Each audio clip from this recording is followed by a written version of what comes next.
In a world where mortals, spirits, and immortals lived under fragile balance, there was a place known as the Valley of 10,000 Flowers. a prison disguised as paradise. Here, magical beings were captured, tamed, and traded like treasures. Among the spirit masters who served the immortal court, one name stood above all others, Yunhe, She was beautiful as the moon, sharp as her sword, and powerful enough to command any spirit with her whisper. But behind her calm smile lived sorrow. She was no free woman, her heart was chained by Yunhe, the valley's cold and ambitious master. who ruled with cruelty disguised as order. Though Yunhe longed for the open skies, her wings were clipped by duty and power. One day, fate brought a storm to her prison, a merman caught from the East Sea. They called him Chang Yi, son of the ocean, ruler of the tides. When they dragged him into the valley, his silver blue tail glimmered under the sunlight, and his cold, unyielding gaze silenced even the proudest of masters. He refused to kneel, refused to speak,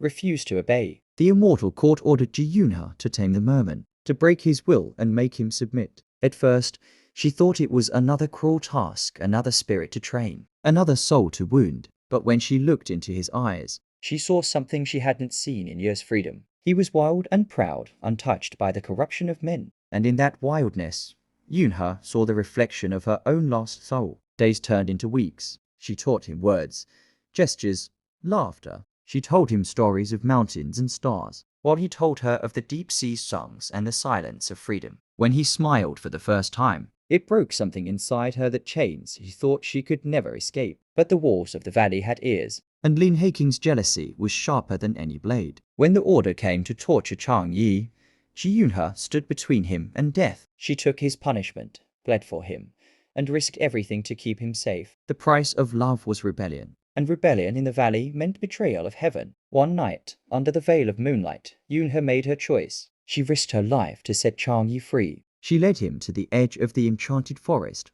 whispering, "Go, before they come, live freely for me." Chang Yi, torn between love and duty, swore to return for her. But before he could, Yunhe was captured. Her powers were sealed, her body frozen by her master's spell. For years, she lay beneath ice. Her beauty locked in eternal stillness while the world above forgot her name. Far away, in the depths of the sea, Chang Yi rose again, not as a captive, But as the king of the North Sea, he wore a crown of coral, commanded storms with his voice. and ruled over thousands of sea spirits. Yet, no power could silence the ache in his heart. The memory of Yunhe haunted his dreams, her laughter, her kindness, her final whisper in the dark. The merman who once knew no tears now wept for the woman who taught him to love. When destiny finally intertwined their paths again, It was not in joy, but in blood and war. the immortal court sought to enslave the sea once more, And Yunhe, reborn in secret, found herself standing against her former master. when she saw Chang Yi again,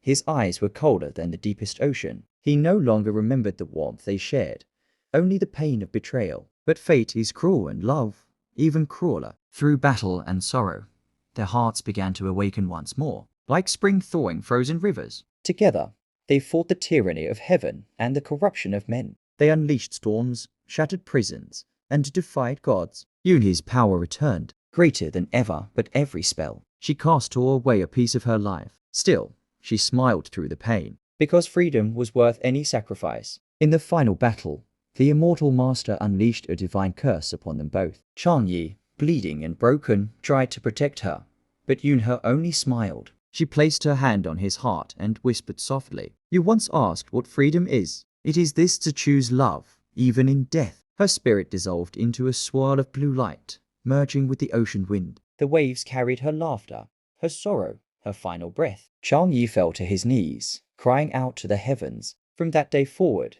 every breeze that touched the sea was known as Yunhe's whisper, a promise that love never truly dies. He ruled the oceans, not as a king of vengeance, but as a guardian of her memory. And whenever the tide rose beneath a moonlit sky, the spirits would say, The woman who tamed the sea lives on in its song. "Please like and subscribe."